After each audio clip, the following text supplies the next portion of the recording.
Восстановление экономики и стабилизация ситуации в Кыргызстане позволяет компаниям планировать свою дальнейшую деятельность, получать кредиты и развивать производство.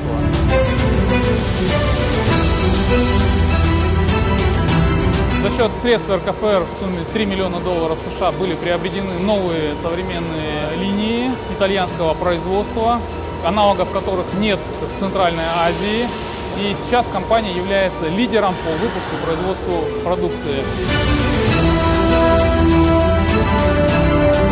Фонд со своей стороны всегда поддерживал и поддерживает реальные производственные циклы на территории Кыргызстана.